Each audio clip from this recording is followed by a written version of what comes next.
आज हमारा क्वेश्चन है सृजनात्मकता से आप क्या समझते हैं। क्रिएटिविटी, इसके अर्थ एवं परिभाषा एवं प्रकृति पर प्रकाश डालें। सृजनात्मकता के प्रमुख सिद्धांतों की व्याख्या करें और छात्रों में सृजनात्मकता को बढ़ाने में शिक्षक की क्या भूमिका है।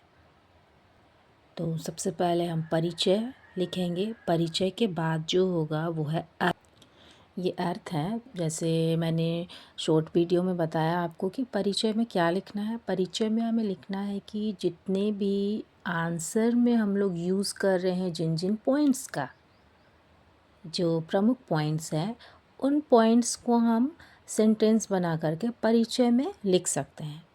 उसके बाद ये जो अर्थ है, अर्थ का मतलब है उस शब्द कहाँ से आया है। जैसे कि अर्थ यहाँ पर क्या लिखा है, सृजनात्मकता शब्द अंग्रेजी के क्रिएटिविटी के पर्याय के रूप में प्रयुक्त होता है। पर्याय मतलब कि क्रिएटिविटी की जगह पर हम लोग सृजनात्मकता शब्द यूज़ करते हैं। इसके अंतर्गत उत्पाद शब्दों का प्रयोग होता है। यानी सृजनात्मकता को हम कलात्मकता भी बोल सकते हैं। कला, जैसे किसी में नए चीज़ को सृजन करने की क्षमता हो, चाहे वो सोच से, विचार से, है ना, तो ये सृजनात्मकता है। इसके अंतर्गत उत्पाद शब्दों का प्रयोग होता है। इसे खोज या रचना के संदर्भ में भी प्रयोग किया जाता है। सृजन में विद्यमान नवीनता, मौलिकता की दृष्टि से प्रयोग किया जाता है। सृजनात्मकता नई चीज़ों के सृजन से जुड़ा होता है। नई चीज़ों की खोज की जाती है। यह एक सार्वभौमिक प्रक्रिया है। यानी कि ये केवल पार्टिकुलर चीज़ में आप देख सकते हैं, ऐसा नहीं है। ये कहीं भी आपको देखने को मिल सकता है। सार्वभौमिक प्रक्रिया मतलब कहीं भी देखने को मिल सकता है, चाहे बौद्धिक रूप से, मानसिक रूप से, या फिर आप अपने काम से दिखा सकते हैं। ओके, तो नेक्स्ट है परिभाषाएं। तो देखिए ये एक पंक्ति में आ रहा है आंसर, है ना, कि कैसे किस तरह से कि स्ट्रक्चर होना चाहिए आंसर का। पहले परिचय लिखा, फिर अर्थ, अब क्या आ जा रहा है, परिभाषाएं। तो परिभाषा में हम लोग 3 लिख सकते हैं, ये काफ़ी है किसी का भी परिभाषा। और एक चीज़, अगर परिभाषा किसी साइकोलॉजिस्ट का या फिर कहीं आपने नहीं देखा, तो आपका जो विचार है आप वो भी लिख सकते हैं वहाँ पर।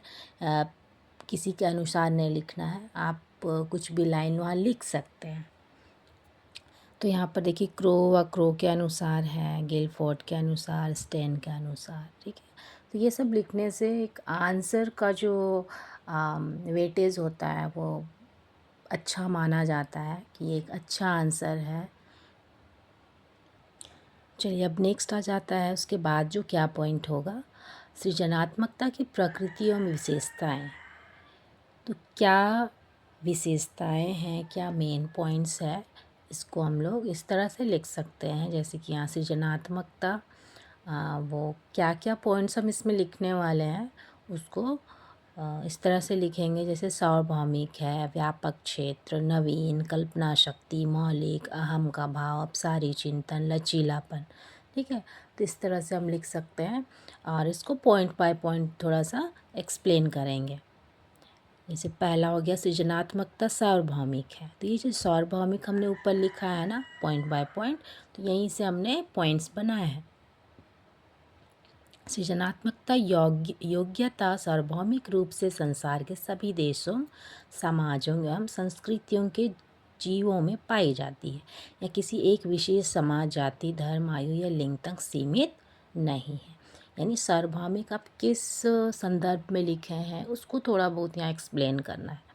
ओके, तो वैसे ही सेकेंड पॉइंट है सृजनात्मकता एक नवीन उत्पाद है। कुछ आप नया कर रहे हैं, कुछ नया बना रहे हैं, नया सोच है जो कभी किसी ने नहीं सोचा, उसमें नयापन होना चाहिए, तो उसको हम लोग बोलेंगे नवीन उत्पाद है। तो इस तरह से देखिए 7-8 पॉइंट हमने लिखा है, जो सभी जो एक एक पॉइंट करके वहाँ पर हमने मेंशन किया था उसको पूरे वहाँ डिटेल में थोड़ा बहुत 3-4 लाइन हम लिख सकते हैं,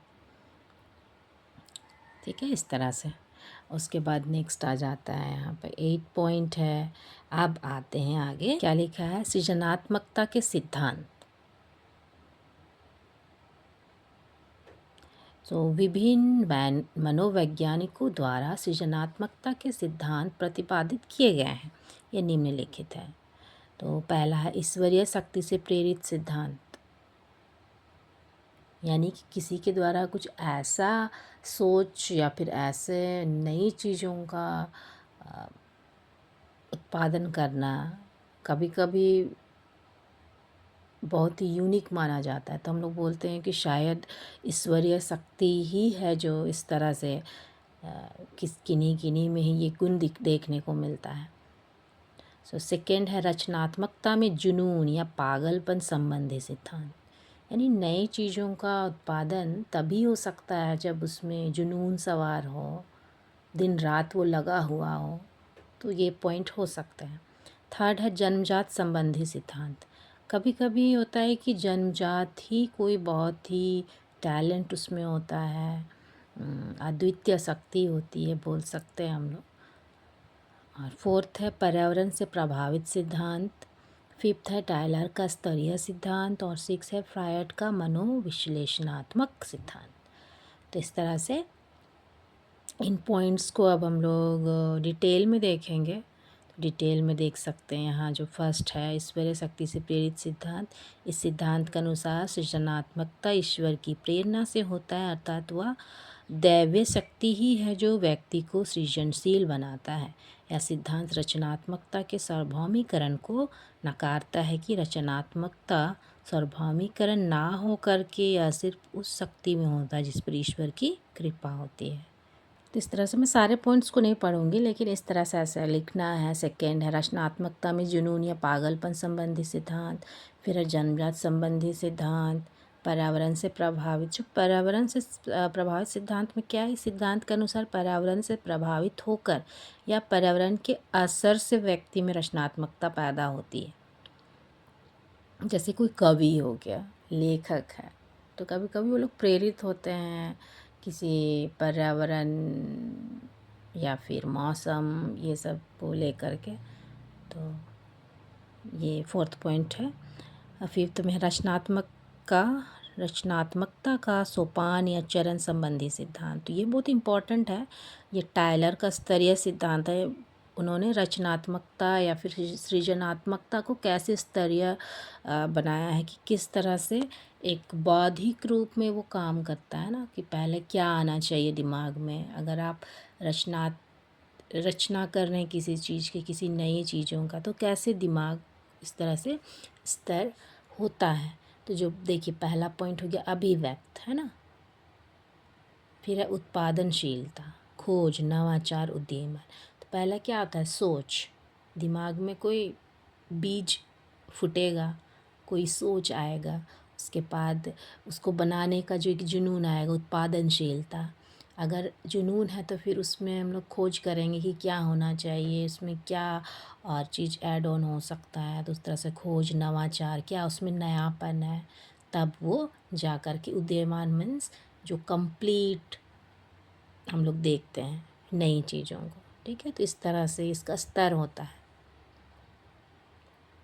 इसलिए स्तरीय इसको बोला गया है। तो इसको अभिव्यक्त, उत्पादनशीलता, नवाचार, उद्यमन। ये उद्यमन हो गया अंतिम स्तर है ना। तो पहला स्तर क्या हो गया, अभिव्यक्त। ठीक है, तो यहाँ तक हम लोग देख लिए। तो नेक्स्ट वीडियो हम लोग देखेंगे फ्रायड का मनोविश्लेषणात्मक सिद्धांत। ये बहुत इम्पॉर्टेंट है। चेतन, अवचेतन, अचेतन क्या है, इदम, अहम, परम अहम means ego and super ego क्या है। तो उसको नेक्स्ट वीडियो में हम लोग कंटिन्यू करेंगे। Okay, thank you.